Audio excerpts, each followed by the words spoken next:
इस कहानी की शुरुआत होती है पेरिस के एक अपार्टमेंट से, जहां मैक्स नाम का एक स्नाइपर पिछले कई दिनों से अपने टारगेट का इंतजार कर रहा था। यहाँ मैक्स अपने स्कोप के जरिए अपने सामने वाले होटल पर नजर रखे हुए था, क्योंकि उसका टारगेट इसी होटल में आने वाला था।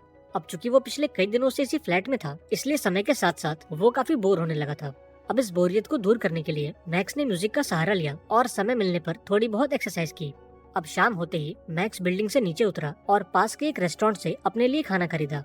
इसके बाद उसने अपने सीनियर को कॉल करके बताया कि वो कुछ और दिन अपने टारगेट का इंतजार करेगा। अब बात खत्म होते ही उसने अपना फोन तोड़कर फेंक दिया ताकि कोई उसे ट्रैक न कर सके।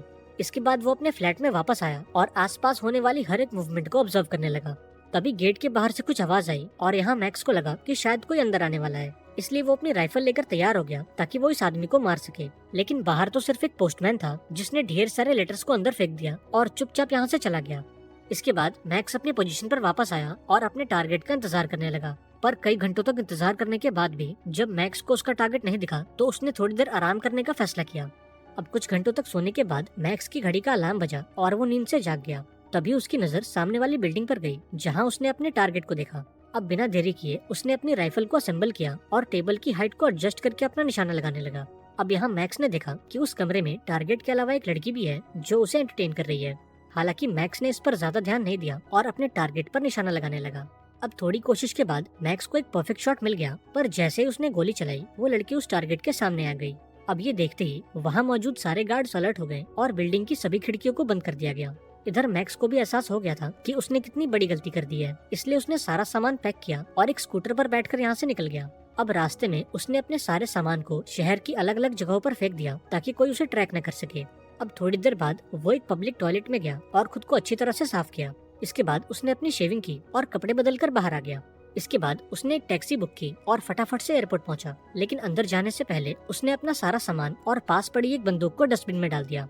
इसके बाद वो एयरपोर्ट के अंदर गया, जहाँ चेक इन काउंटर पर उसने कुछ पुलिस वालों को देखा। अब ये देखते ही वो फौरन लाइन से बाहर आ गया और एयरपोर्ट के टॉयलेट में जाकर खुद को दोबारा से साफ किया। तभी मैक्स के बॉस ने उसे कॉल किया और यहाँ मैक्स ने उसे पूरी बात बताई। यहाँ मैक्स का बॉस कहता है कि हमारा क्लाइंट तुमसे काफी नाराज है, क्योंकि तुम उस आदमी को नहीं मार पाए और तुम्हारी इस गलती के चलते उस टारगेट ने अपनी सिक्योरिटी को और बढ़ा दिया है और अब उसे मार पाना लगभग इम्पॉसिबल है। अब इन बातों को सुनकर मैक्स को भी थोड़ी टेंशन हुई, पर फिर उसने खुद को शांत किया और बात खत्म होते ही अपना फोन तोड़कर फेंक दिया। इसके बाद उसने डोमिनिका जाने वाले एक प्लेन को बोर्ड किया और अपने घर की ओर निकल गया। अब जब मैक्स प्लेन में था तब उसकी नजर एक आदमी पर गई जो उसे घूरे जा रहा था। अब यहाँ मैक्स को लगा कि शायद ये बंदा भी एक हिटमैन है और उसने इसे मारने का कॉन्ट्रैक्ट लिया है। अब प्लेन लैंड होते ही मैक्स ने एक होटल में चेक इन किया और अपने रूम के दरवाजे पर एक जाल बिछाने लगा ताकि अगर कोई अंदर आने की कोशिश करे तो मैक्स को इस बात का पता लग जाए। इसके बाद उसने टेबल से एक चाकू उठाया और पास मौजूद एक सोफे पर आकर बैठ गया। हालांकि पूरी रात इंतजार करने के बाद भी जब वो आदमी इस कमरे में नहीं आया, तब उसे एहसास हुआ कि शायद उससे कुछ गलती हुई है और वो कुछ ज्यादा ही सोच रहा है। इसके बाद वो होटल से बाहर आया और अपने सेफ हाउस की तरफ निकल गया, जो कि शहर से काफी दूर एक समंदर के किनारे पर मौजूद है। पर जैसे ही मैक्स अपने सेफ हाउस पर पहुंचा, उसे अपने मेन गेट पर ढेर सारी जली हुई सिगरेट्स और कुछ जूतों के निशान दिखाई दिए।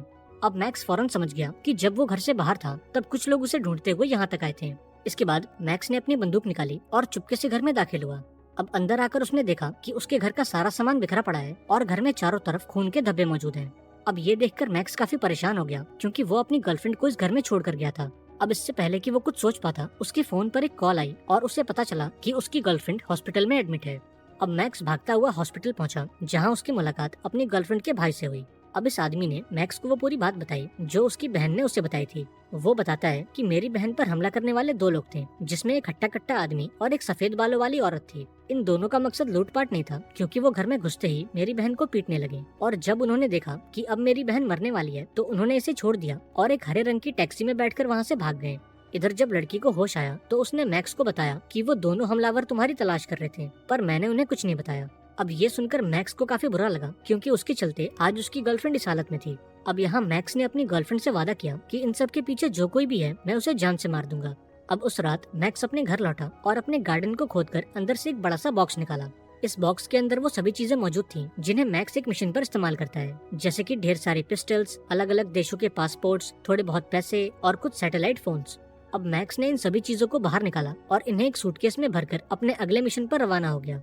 अब एक लंबी छानबीन के बाद उसने उस हरी टैक्सी वाली कैब कंपनी का पता लगा लिया और थोड़ी रिसर्च करने पर यह पता चला कि इन टैक्सियों को राइड से पहले एक ऐप के जरिए बुक किया जाता है। अब उस रात मैक्स उस कैब कंपनी के ऑफिस पहुंचा और चुपके से बिल्डिंग के अंदर चला गया। इसके बाद उसने कैब कंपनी के डेटाबेस से ये पता लगाया कि उस दिन जो टैक्सी उसके घर पर गई थी, उस टैक्सी को कौन चला रहा था। अब काफी ढूंढने के बाद मैक्स ने उस ड्राइवर का नाम और पता निकाल लिया और उसकी टैक्सी को कल की तारीख में बुक कर दिया। अब अगले दिन हम उस ड्राइवर को देखते हैं जिसका नाम लियो है। अब चूंकि मैक्स ने लियो की टैक्सी को बुक किया था, इसलिए लियो उसकी लोकेशन पर पहुंचा और मैक्स को पिक करके शहर से बाहर ले जाने लगा। अब रास्ते में मैक्स ने लियो पर अपनी बंदूक तान दी और उससे कहा कि मुझे उस दिन की सारी जानकारी दो जब एक लड़का और लड़की तुम्हारी गाड़ी में आकर बैठे थे। अब मैक्स के हाथों में बंदूक देखकर लियो काफी डर गया और मैक्स को पूरी बात बताने लगा। उसने मैक्स को बताया कि उन दोनों के पास भी बंदूकें थीं और मैं उन्हें पिक करने के लिए एक प्राइवेट एयरपोर्ट पर गया था। इसके बाद मैंने उन्हें शहर के बाहर मौजूद एक प्राइवेट विला पर ड्रॉप किया, जहां उन लोगों ने मुझे गाड़ी में इंतजार करने को बोला और थोड़ी देर बाद जब वो बाहर आए तो उनके कपड़ों पर ढेर सारा खून लगा था। इसके बाद मैंने उन्हें एयरपोर्ट पर ड्रॉप किया और अपनी कैब लेकर वहां से चला गया। अब ये पूरी बात सुनने के बाद मैक्स ये समझ गया कि इन सब के पीछे कोई और नहीं बल्कि उसका बॉस हॉजिस है।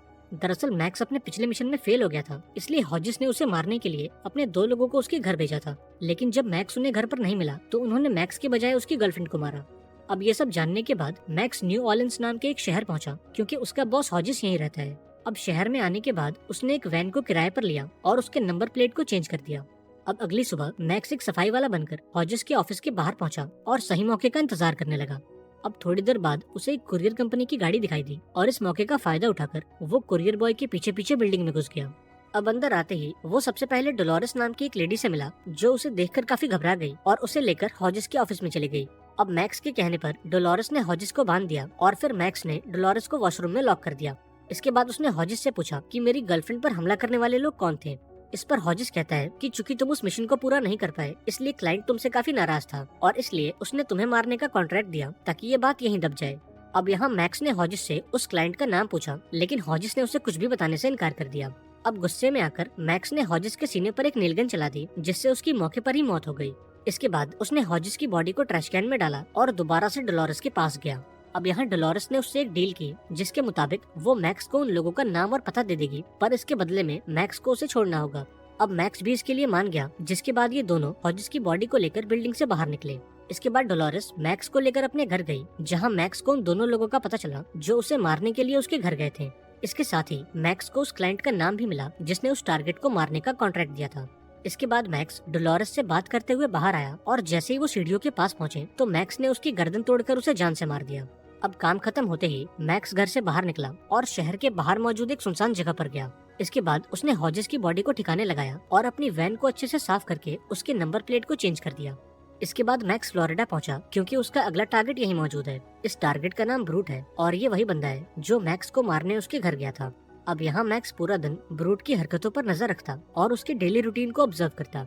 अब यहाँ मैक्स ने नोटिस किया कि ब्रूट के साथ ही पूरा दिन उसके साथ रहते हैं और रात को ब्रूट अपने कुत्ते के साथ अकेला होता है। इसके बाद मैक्स एक सुपरमार्केट में गया और कुछ नींद की गोलियों के साथ एक मीट का बॉक्स खरीदा। दरअसल मैक्स का प्लान ये था कि वो इन नींद की गोलियों को मीट में मिलाकर उस कुत्ते को खिला देगा और जब वो कुत्ता गहरी नींद में होगा तो वो घर में घुसकर ब्रूट को जान से मार देगा। अब उस रात वो ब्रूट के घर के बाहर पहुंचा और उसके कुत्ते को वो मीट खिला दिया।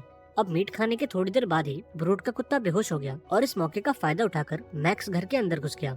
अब मैक्स पूरे घर में ब्रूट को ढूंढने लगा, पर तभी अचानक से ब्रूट ने उस पर हमला कर दिया। दरअसल ब्रूट को शक हो गया था कि पिछले कुछ दिनों से कोई उसका पीछा कर रहा है और इसलिए वो इस हमले के लिए पहले से तैयार था। अब यहाँ ब्रूट मैक्स पर भारी पड़ने लगा और उसे बहुत ही बुरी तरह से मारा। इधर मैक्स ने भी उसका जमकर मुकाबला किया और ब्रूट को बहुत ही बुरी तरह से घायल कर दिया।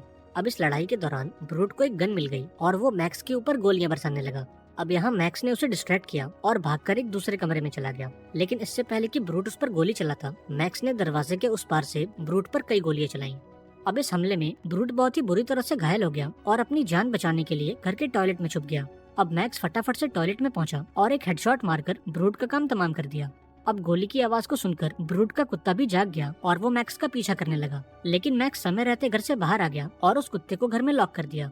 इसके बाद उसने ब्रूट के घर को आग के हवाले कर दिया ताकि उसके खिलाफ कोई सबूत न बचे।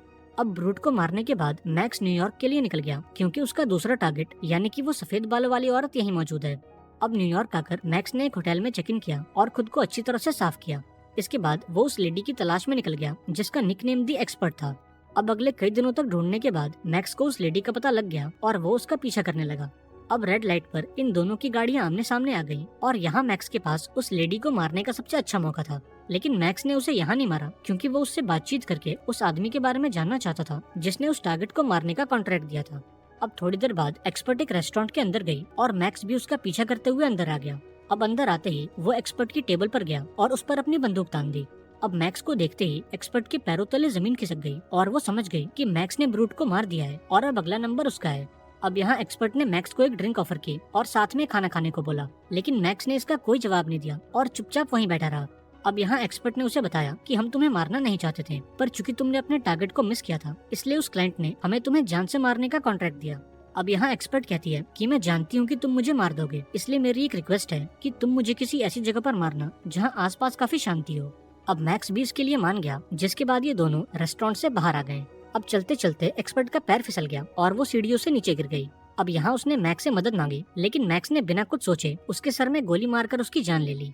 अब मैक्स ने ऐसा इसलिए किया क्योंकि एक्सपर्ट ने अपने दूसरे हाथ में एक चाकू छुपा रखा था। अब जैसे ही मैक्स उसकी मदद के लिए आगे बढ़ता तो एक्सपर्ट उसे जान से मार देती। अब एक्सपर्ट से हुई बातचीत के दौरान मैक्स को उस क्लाइंट का पता लग गया जिसने उसे मारने का कॉन्ट्रैक्ट दिया था। इस आदमी का नाम हेंडरसन था, जो कि एक बहुत बड़ा बिजनेसमैन है और फिलहाल वो शिकागो में मौजूद है। अब शिकागो पहुंचने के बाद मैक्स अपने टारगेट का पीछा करने लगा और उसके डेली रूटीन को ऑब्जर्व करने लगा। अब इस दौरान उसे ये पता चला कि टारगेट जिस पेंट हाउस में रहता है उसके अंदर जाने के लिए उसे वहाँ की चाबी चाहिए। अब जाने से पहले उसने दरवाजे पर लगे उस लॉक की फोटो ले ली और अमेज़न से फेक चाबी बनाने वाली एक मशीन ऑर्डर की। इसके बाद वो उस जिम में गया जहाँ उसका टारगेट यानी कि हेंडरसन अपना वर्कआउट करने जाता है। अब यहाँ मैक्स ने भी इस जिम की मेंबरशिप ले ली और जब हेंडरसन अपना सामान लॉकर रूम में छोड़कर वर्कआउट करने गया तो मैक्स ने लॉकर से उसका वॉलेट निकाला और चाबी बनाने वाली मशीन के जरिए उसके पेंट हाउस की एक नकली चाबी बना ली। अब उस रात मैक्स हेंडरसन के अपार्टमेंट में गया और उस नकली चाबी का इस्तेमाल करके उसके पेंट हाउस में घुस गया। अब मैक्स को अपने घर में देखकर हेंडरसन उसे एक चोर समझ बैठा और मैक्स से बोला कि फिलहाल मेरे पास तुम्हें देने के लिए कुछ नहीं है। अब मैक्स ने इन बातों का कोई जवाब नहीं दिया और हेंडरसन को हॉजिस का कार्ड दिखाया। अब इस कार्ड को देखने के बाद हेंडरसन ने मैक्स से पूछा कि क्या तुम वही आदमी हो जिसका टारगेट उस दिन मिस हुआ था। इस पर मैक्स ने उसे हाँ में जवाब दिया, जिस पर हेंडरसन ने उसे बताया कि मैंने हॉजिस को अपने एक राइवल को मारने का कॉन्ट्रैक्ट दिया था और चूंकि मैंने ये काम पहली बार किया था इसलिए मुझे इस बारे में कोई जानकारी नहीं थी। अब उस दिन जब तुमने अपने टारगेट को मिस किया तब हॉजिस ने मुझे कॉल करके बताया कि तुम्हारा टारगेट मिस हो गया है। अब ये सुनकर मैं काफी डर गया क्योंकि मेरा राइवल जरूर ये जानने की कोशिश करेगा कि उस पर वो हमला किसने करवाया था। अब इसी बीच हॉजिस मुझे कॉल करके ब्लैकमेल करने लगा कि अगर मैं उन सारे सबूतों को मिटाना चाहता हूँ तो मुझे उसे और पैसे देने होंगे। अब चूंकि मैं काफी डर गया था इसलिए मैंने हॉजिस को वो सबूत मिटाने के लिए और पैसे दे दिए और उन सारे सबूतों को मिटाने के चक्कर में शायद उसने तुम्हें भी मारने की कोशिश की। अब ये सब सुनने के बाद मैक्स को यकीन हो गया कि उसकी गर्लफ्रेंड के साथ जो भी हुआ उसमें हेंडरसन का कोई हाथ नहीं था और इसलिए उसने हेंडरसन की जान बख्श दी।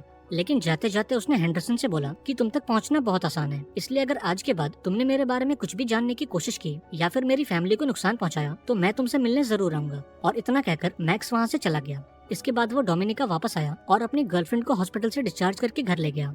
अब यहाँ मैक्स ने अपने काम से रिटायरमेंट ले ली और अपनी गर्लफ्रेंड के साथ एक आम जिंदगी बिताने लगा।